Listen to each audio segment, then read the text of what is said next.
Assalamualaikum warahmatullahi wabarakatuh. Apa kabarnya Ananda? Semoga Ananda dalam keadaan sehat walafiat ya. Pada video kali ini, kita akan membahas materi KD 3.3 mengenai produksi sebagai kegiatan ekonomi. Berikut materi pembelajaran yang akan kita bahas pada video kali ini.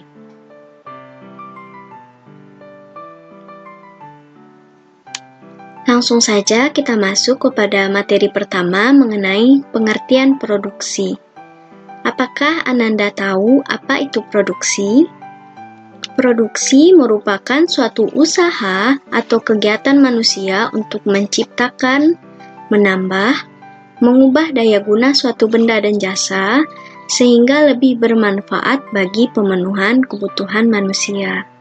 Tujuan dari kegiatan produksi ini ialah untuk meningkatkan pendapatan, sehingga dapat mendorong pertumbuhan ekonomi yang nantinya dapat meningkatkan kemakmuran masyarakat.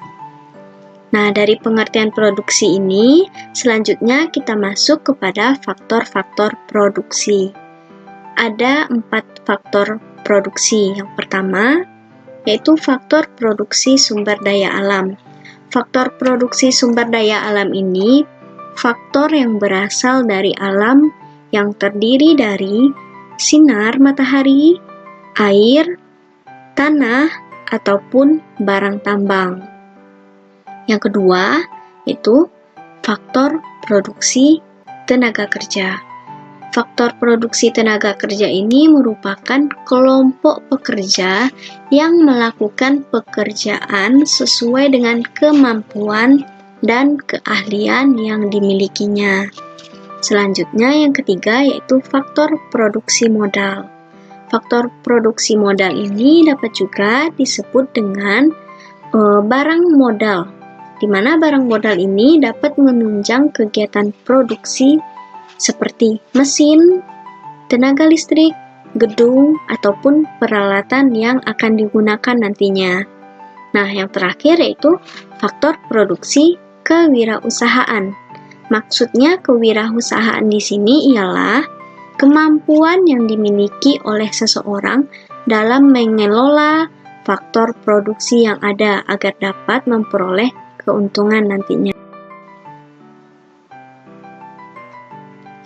Nah, selanjutnya kita masuk kepada topik pembahasan yang ketiga mengenai teori perilaku produsen. Yang pertama mengenai fungsi faktor produksi. Secara matematis, fungsi produksi dapat ditulis pada persamaan berikut ini. Q sama dengan F dalam kurung C, L, R, dan T. Di mana Q itu merupakan quantity atau jumlah barang yang dihasilkan, F merupakan function atau simbol persamaan fungsional, C kapital atau modal, L itu labor atau tenaga kerja, R raw material atau bahan baku, dan T teknologi atau teknologi dan kewirausahaan. Nah, pada persamaan ini di mana C, L, R, dan T ini merupakan faktor-faktor produksi atau input. Nah, pada persamaan ini kita ketahui bahwasannya dapat kita ketahui bahwasannya jumlah barang yang dihasilkan merupakan akibat dari proses input faktor produksi, di mana jumlah barang Q yang dihasilkan tersebut merupakan proses dari faktor-faktor produksi ataupun input, yaitu C, L, R, dan T. Selanjutnya, mengenai teori produksi dengan satu faktor input yang berubah. Teori ini menggambarkan tentang hubungan antara tingkat produksi suatu barang dan jumlah tenaga kerja yang digunakan untuk menghasilkan berbagai tingkat produksi barang. Di mana ada persamaan marginal product sama dengan total product per L. Persamaan ini digunakan ketika terjadinya pertambahan output yang dihasilkan oleh pertambahan satu unit produksi variabel. Nah, sedangkan pada persamaan yang di sebelah kanan yaitu average product sama dengan total product per L. Nah, persamaan ini digunakan ketika tenaga kerja bertambah yang secara otomatis produk rata-rata juga akan bertambah. Selanjutnya mengenai teori produksi dengan dua faktor produksi input yang berubah. Dua faktor produksi input yang berubah di sini ialah membahas mengenai kurva isoquant dan kurva isocos. Kurva isoquant ini memperlihatkan berbagai kemungkinan kombinasi faktor produksi yang akan menghasilkan output atau tingkat produksi dalam jumlah yang sama. Sedangkan kurva isocos membahas mengenai kombinasi faktor-faktor yang dapat dibeli dengan menggunakan sejumlah anggaran tertentu, di mana besar ongkos yang dikeluarkan untuk modal dan harga tenaga kerja itu sama.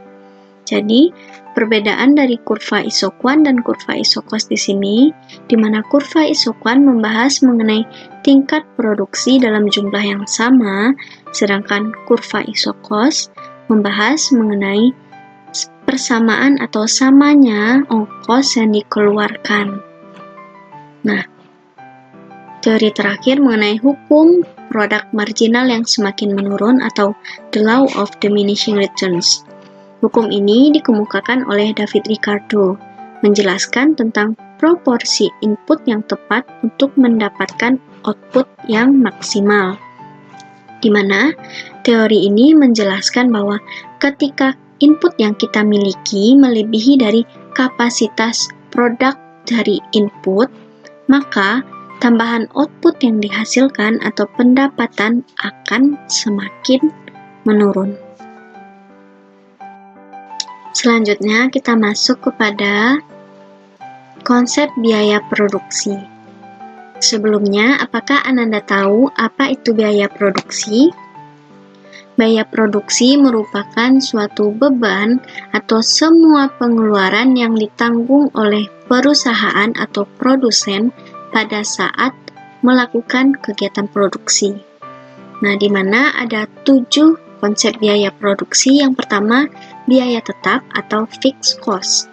Biaya tetap ini harus diperhitungkan walaupun perusahaan tidak melakukan kegiatan produksi. Contoh dari biaya tetap ini ialah sewa bangunan ataupun membayar gaji pegawai. Yang kedua yaitu biaya variabel atau variable cost yang membahas mengenai biaya pengeluaran yang harus dikeluarkan sesuai dengan besarnya output atau pengeluaran.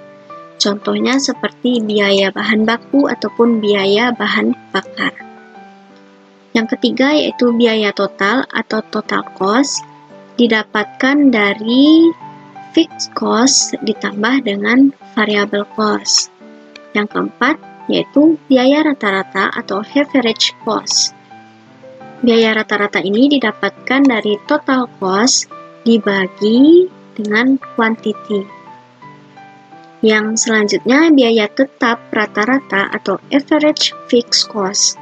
Nah, untuk mencari average fixed cost ini yaitu dengan total fixed cost dibagi dengan quantity. Yang keenam yaitu biaya variabel rata-rata atau average variable cost didapatkan dari total variable cost dibagi dengan quantity. Dan yang terakhir yaitu biaya marginal atau marginal cost. Rumusnya ialah total cost N dikurang dengan total cost sebelumnya.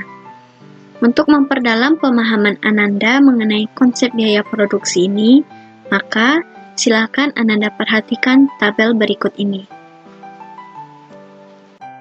Pada tabel ini, nilai yang diketahui hanyalah 3, ialah quantity, fixed cost, dan variable cost. Yang perlu kita cari nantinya ialah kolom yang berada pada nomor 4 sampai dengan nomor 8. Yang pertama, kita akan mencari terlebih dahulu yaitu total cost atau biaya total. Nah, dapat dilihat rumusnya di sebelah kanan. Total cost ini kita dapatkan dari jumlah fixed cost ditambah dengan variable cost. Nah, lihat pada tabel ini, di mana jumlah fixed cost pada kuantiti pertama ialah 550 dan variable cost-nya ialah 300. Maka total cost atau biaya total yang kita dapatkan ialah sebesar 850. Pada kuantiti kedua juga begitu, yaitu kita jumlahkan fixed cost 550 dengan variable cost sebesar 550 dan didapatkan total cost sebesar 1100. Nah, begitu juga sampai dengan kuantiti ke-10. Selanjutnya, kita mencari biaya marginal atau marginal cost, di mana biaya marginal ini kita dapatkan yaitu total cost dikurang dengan total cost sebelumnya. Nah, dilihat ya, pada kuantiti pertama, nilai total cost-nya ialah 850. Nah, 850 ini kita kurangi dengan 550. Maka didapatkan marginal cost-nya ialah 300. Nah, ini kenapa 0, Bu? Kenapa strip? Ya, dikarenakan tidak ada angka sebelumnya yang akan dijumlahkan, sehingga diisi dengan strip. Nah, 250 ini kita dapatkan dari 1100 dikurangi dengan 850. Begitu juga dengan marginal cost yang 200 ini kita dapatkan dari 1300 dikurangi dengan 1100. Begitu juga sampai dengan kuantiti ke-10. Selanjutnya yaitu biaya rata-rata atau average cost. Untuk mencari biaya rata-rata ini ialah total cost kita bagi dengan kuantiti. Nah, perhatikan ya. Total cost. Total cost-nya di sini 850. Kita bagi dengan kuantitinya 1, yaitu didapatkan sebesar 850. Nah, begitu juga dengan total cost-nya sebesar 1100, kita bagi dengan jumlah kuantitinya 2, didapatkan average cost-nya sebesar 550. Nah, silakan Ananda perhatikan pada buku modul Ananda, di mana sepertinya terdapat 2 kesalahan ya pada average cost ini. Nah, ini angka yang betulnya, di mana total cost 1300 kita bagi dengan 3 kuantitinya, maka didapatkan average cost-nya 433. Nah, begitu juga sampai dengan kuantiti ke-10. Nah, setelah itu kita mencari ialah average fixed cost. Untuk mencari average fixed cost ini, kita dapatkan dari fixed cost dibagi dengan quantity. Nah, kita lihat fixed cost-nya ialah 550, sedangkan kuantitinya ialah 1. Berarti 550 dibagi 1, maka kita dapatkan ialah sebesar 550. Nah, 275 ini kita dapatkan dari 550 dibagi 2. Begitu juga dengan average fixed cost yang 183,3 ini. Kita dapatkan dari 550 dibagi 3. Nah, yang terakhir, kita mencari average variable cost. Nah, untuk mencari average variable cost ini, rumusnya ialah variable cost dibagi dengan quantity.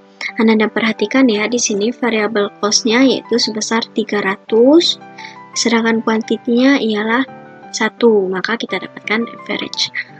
Average variable cost-nya ialah sebesar 300. Dan ini pada kuantitinya 2 dan variable cost-nya 550, maka average variable cost-nya sebesar 275. Begitu juga dengan kuantitinya 3 dan variable cost-nya 750. Mana 750 ini kita bagi dengan 3, maka didapatkan average variable cost-nya sebesar 250. Nah, inilah merupakan contoh perhitungan dari konsep biaya produksi. Selanjutnya mengenai konsep penerimaan. Penerimaan atau revenue ini merupakan keseluruhan penerimaan yang didapatkan oleh perusahaan atau produsen dari hasil penjualan produknya. Nah, di sini ada 3 jenis konsep penerimaan. Yang pertama yaitu penerimaan total atau total revenue, yang merupakan penerimaan yang didapatkan dari menjual produknya. Nah, rumus dari total revenue ini ialah harga dikali dengan quantity. Yang kedua, penerimaan rata-rata atau average revenue, merupakan penerimaan rata-rata per satuan produk yang dijual. Rumus dari average revenue ini ialah total revenue dibagi dengan quantity. Yang ketiga ialah penerimaan marginal atau marginal revenue, di mana merupakan penambahan penerimaan total akibat penambahan jumlah barang yang dijual. Rumusnya ialah total revenue N dikurang dengan total revenue sebelumnya. Nah, silakan Anda perhatikan tabel berikut ini untuk memperdalam pemahaman Anda mengenai konsep penerimaan. Tabel berikut ini yang diketahui hanyalah nilai kuantitas barang dan harga barang. Maka yang akan kita cari ialah penerimaan total, penerimaan marginal, dan penerimaan rata-rata. Yang pertama kita cari ialah total revenue atau penerimaan total. Silakan Anda lihat pada tabel di sebelah kanan ini. Untuk mencari total revenue ini kita dapatkan dari harga dikali dengan kuantitas barang. Nah, di sini yaitu harganya sebesar 400 kita kali dengan kuantitinya 1, maka didapatkan penerimaan totalnya sebesar 400. Begitu juga dengan penerimaan total sebesar 780 ini kita dapatkan dari harga sebesar 390 dikali dengan kuantitinya 2. Nah, selanjutnya kita mencari penerimaan marginal atau marginal revenue. Untuk mencari marginal revenue ini rumusnya ialah total revenue N dikurang dengan total revenue sebelumnya, di mana kita ketahui bahwasanya total revenue ini sebesar 400. Nah, kenapa sih hasil penerimaan marginalnya strip, Bu? Strip ini dikarenakan tidak adanya jumlah ataupun angka pengurangan sebelumnya, maka kita isi dengan strip saja. Nah, untuk yang kedua ini yaitu 380 kita dapatkan dari total revenue. 780 kita kurangi dengan total revenue sebelumnya yaitu 400, maka didapatkan 380.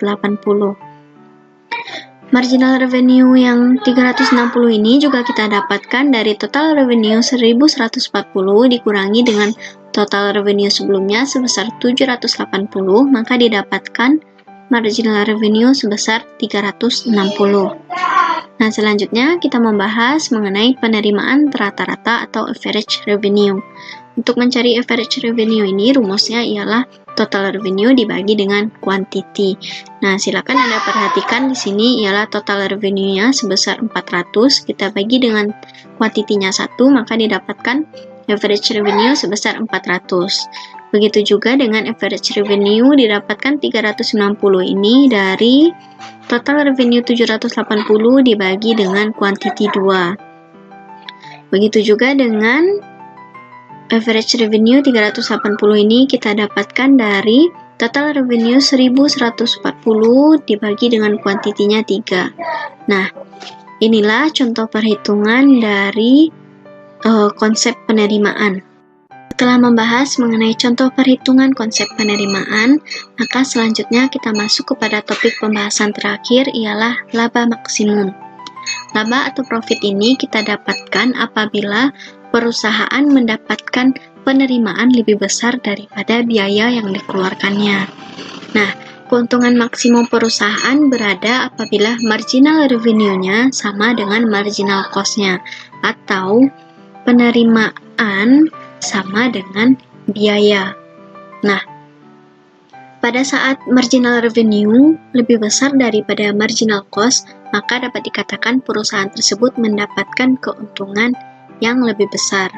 Namun, apabila perusahaan mendapatkan marginal revenue-nya lebih kecil daripada marginal cost, maka dapat dikatakan bahwasanya perusahaan tersebut lebih baik mengurangi kegiatan produksinya karena biaya yang dikeluarkan atau marginal cost-nya lebih besar daripada marginal revenue atau pendapatannya. Nah, untuk memahami konsep pembahasan mengenai laba maksimum ini, silakan Ananda perhatikan tabel berikut ini. Pada contoh laba maksimum ini yang diketahui ialah kuantitas barang, harga barang, total revenue, dan total cost. Yang pertama akan kita cari ialah keuntungannya. Keuntungan ini didapatkan dari total revenue dikurangi dengan total cost atau penerimaan dikurangi dengan biaya. Nah, yang pertama yaitu total revenue-nya sebesar 21, kita kurangi dengan total cost-nya sebesar 25, maka didapatkan keuntungannya minus 4.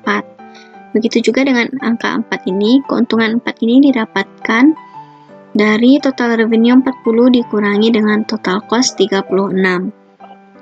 Selanjutnya kita akan mencari average total cost, di mana rumusnya ialah total cost kita bagi dengan quantity barang, di mana total cost-nya yaitu sebesar 25, kita bagi dengan 1, maka didapatkan average total cost-nya sebesar 25. Begitu juga dengan angka 18 ini didapatkan dari total cost total cost 36 dibagi dengan kuantitas barang 2, maka didapatkan average total cost-nya sebesar 18. Selanjutnya kita akan mencari marginal revenue, yaitu rumusnya total revenue N dikurang dengan total revenue sebelumnya.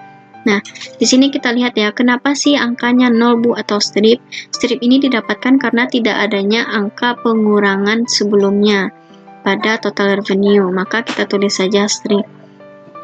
K19 ini kita dapatkan dari total revenue 40 dikurangi dengan total revenue sebelumnya yaitu 21, maka didapatkan 19. Begitu juga dengan 17 ini kita dapatkan dari total revenue 57 dikurangi dengan total revenue sebelumnya yaitu 40, maka didapatkan marginal revenue yaitu 17. Nah, selanjutnya kita mencari yaitu marginal cost. Rumusnya total cost N dikurang dengan total cost N kurang 1 atau total cost sebelumnya. Di sini strip juga dikarenakan total cost ini tidak ada angka penjumlahan sebelumnya, maka kita tulis saja strip atau 0. 11 ini kita dapatkan dari total cost 36 dikurangi dengan total cost sebelumnya 25, maka marginal cost-nya yaitu 11.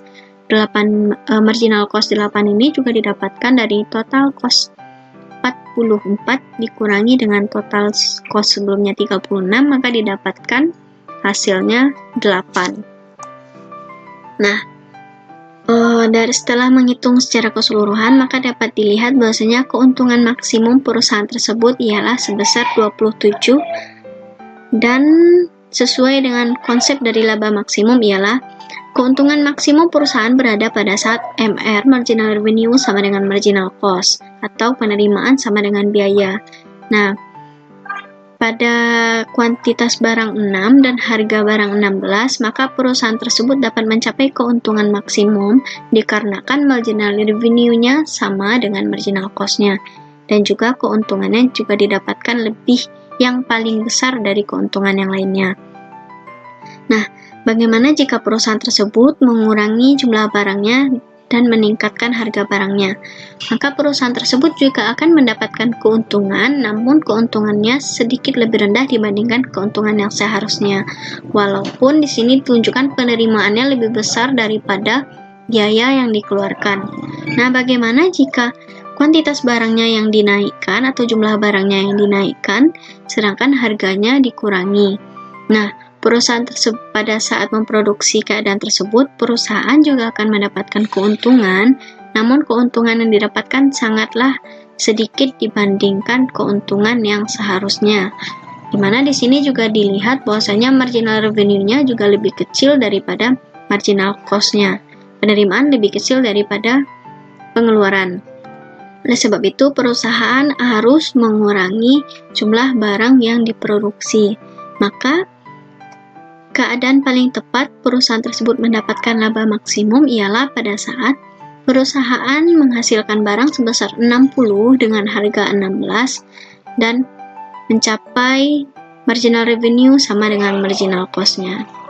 Nah, itulah contoh perhitungan dari laba maksimum.